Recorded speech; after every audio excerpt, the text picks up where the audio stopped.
नमस्कार, मैं डॉक्टर सुजन राज और आज हम 5 शब्दों के बारे में खास सीखेंगे। पहला है भगवान, पूजा, पुण्य, अपूजा और पाप। हमारे पूर्वजों ने इन 5 शब्दों को कोडवर्ड के रूप में हमें दिया और याद रखने के लिए कहा। भगवान की पूजा कर तो पुण्य होगा, अपूजा तो पाप। जहाँ पुण्य होता है वहाँ शुभ और लाभ होता है, और जहाँ शुभ है वहाँ स्वास्थ्य है, जहाँ लाभ है वहाँ समृद्धि है। अब इस पूरे वाक्य को ठीक से समझना जरूरी है।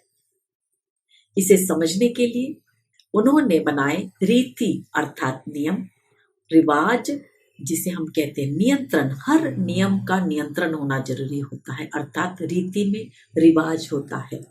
और जब नियम नियंत्रित होता है तब संतुलन बनता है। उस संतुलन को त्योहार कहते हैं।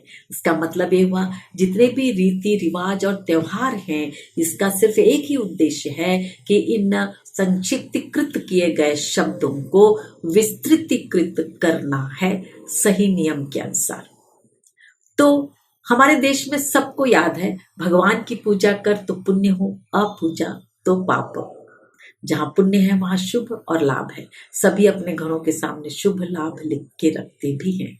चलिए हम देखते हैं इसका फुल फॉर्म या विस्तृतीकरण क्या है।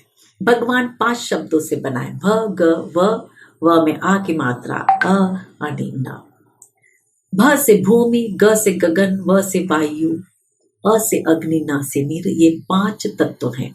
पूजा, पूजा का अर्थ होता है पू से पूर्ण, ज के पास है जानकारी और तब होती है जिम्मेदारी।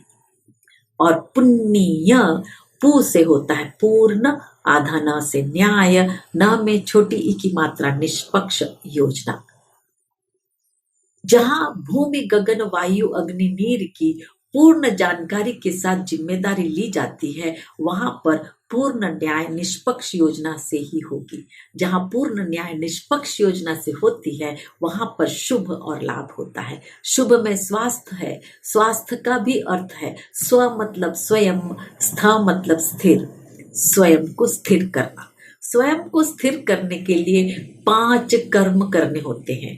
पहला है सेहत, जिसके लिए 7 डिटॉक्स मतलब विषय मुक्तिकरण के जो तरीके हमारी कोशिकाएं करती हैं उसे सीखना होता है। और फिर स से होता है, दूसरा स होता है संबंध। संबंध सिर्फ 2 प्रकार के होते हैं, एक होता है गुलामी का, दूसरा है दोस्ती का। गुलामी के संबंध में सिर्फ मालिक खुश रहता है, उसका जो सेवक है उसकी खुशी का कोई ध्यान नहीं देता। इस कारण से संबंध जो है वह दोस्ती का होना चाहिए। दोस्ती के संबंध में प्यार होता है, और जहां प्यार है वहां पर माफी होती है। मालिक या सेवक जब गलती करते हैं तो एक दूसरे से माफी मांगते हैं, और तब वे एक दूसरे के लिए त्याग भी सहते हैं। खासकर मालिक, जो सेवक है वो तो अपना त्याग हमेशा ही नियम के रूप में करता है, परंतु यहाँ पर जो मन का जो मालिक है, अपनी कोशिका रूपी सेवक, 50 ट्रिलियन सेवक होते हैं इस कोशिका एक मालिक के, उनके लिए वह त्याग भी करेगा। त्याग मतलब मैं कुछ भी, प्यार है तो मैं सब कुछ करने को तैयार हूँ। वहीं पर उद्धार और पुनरुत्थान है। हमारी कोशिकाओं में पुनरुत्थित होने की क्षमता है, जिसे हम कहते हैं स्टेम सेल, जो ये काम करते हैं। और तीसरी जो बात हुई वो है सेवा। जब हमारे समाज में हमें 2 ही बातों में सेवा करनी होती है। पहला है बच्चों की सेवा और दूसरा है बूढ़ों की सेवा। और ये 3 चीज अर्थात सेहत, संबंध, सेवा, ये तीनों अति महत्वपूर्ण कार्य हैं।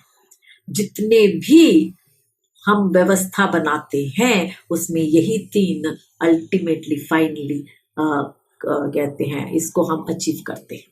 इसके लिए व्यवस्था, उसको कहते हैं सत्ता, इसकी जरूरत होती है। उस व्यवस्था में होता है रीति रिवाज और त्योहार, अर्थात नियम, नियंत्रण और संतुलन होता है। तब जाके समृद्धि जो 5वां कर्म बनता है। जहां समृद्धि है वहां लाभ है, परंतु जो नहीं करना है वो है अपूजा और पाप। अपूजा मतलब अपूर्ण जानकारी से अपूर्ण जिम्मेदारी होती है। जैसे आधा सच आधा झूठ, आधा सही आधा गलत, आधा अच्छा आधा बुरा। इससे होता है पाखंड। जहां पाखंड होता है वहां अन्याय और पक्षपात होना ही है। जब अन्याय और पक्षपात होगा तो वहां पर एक स्वभाव व्यवहार हम में उत्पन्न होगा। उसको कहते हैं इस्तेमाल कर और फेंक। जब हम व्यक्ति को इस्तेमाल करके फेंकते हैं तब वहां पर गरीबी, अनाथपन, वैश्यावृत्ति और अपराधी दुनिया बनती है, जो हमारे रिश्तों को तोड़ती है, मन मुटाव लाती है, उससे लड़ाइयां होती है और युद्ध होता है।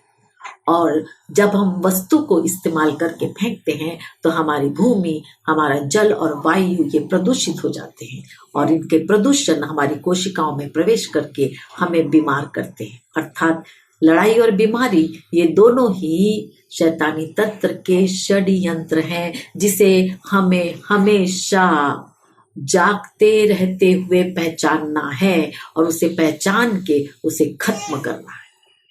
तो जागते रहने के लिए 5 कर्म करने होते हैं। पहला कर्म होता है प्रार्थना। प्रार्थना में हम अपने पीनियल ग्लैंड को अपने स्पिरिचुअल लाइफ से, हमारे स्पिरिचुअल बॉडी मतलब आत्मिक शरीर से जोड़ते हैं और वहां पर हमें दर्शन मिलता है। जी, प्रार्थना बहुत जरूरी है। दूसरा होता है प्रकृति के नियम का पालन। और जागते रहने के लिए तीसरा कर्म करना होता है जिसे हम कहते हैं विविधता में एकता के साथ रहना। तब जाके चौथा कर्म होता है सत्य पर स्थिर रहने की हिम्मत। और जब हम सत्य पर स्थिर रहने की हिम्मत करते हैं तब दुष्ट को दंड मिलता ही है। दुष्ट कौन है? पाखंड करना। वो दुष्ट है, जो दुष्ट है वह पाखंड करेगा और उधर अन्याय और पक्षपात होगा। अब जब ये जो इस्तेमाल कर फेंक ये स्वभाव को पूर्ण रीति से नियंत्रित कर दें तो क्या मिलेगा? स्वास्थ्य, जिससे हमारी समृद्धि और समाधान बना रहेगा। हम में से हर एक मानव का एक ही लक्ष्य है, हर सिस्टम को, हर रीति रिवाज को, त्योहार को मनाना, हर प्रकार की व्यवस्था को चलाने का एक ही उद्देश्य है, वो है स्वास्थ्य प्राप्त करना और उससे बनाए रखना। तब जाके हमारी समृद्धि और समाधान बना रहेगा। आशा करती हूँ आपको मजा आया होगा सुनने में। इसके बारे में आप जरूर सोचिए और विचार कीजिए और जरूर बताइए, आपकी प्रतिक्रिया दीजिए और हमें मजा आएगा। Thank you very much. धन्यवाद सुनने के लिए। God bless you.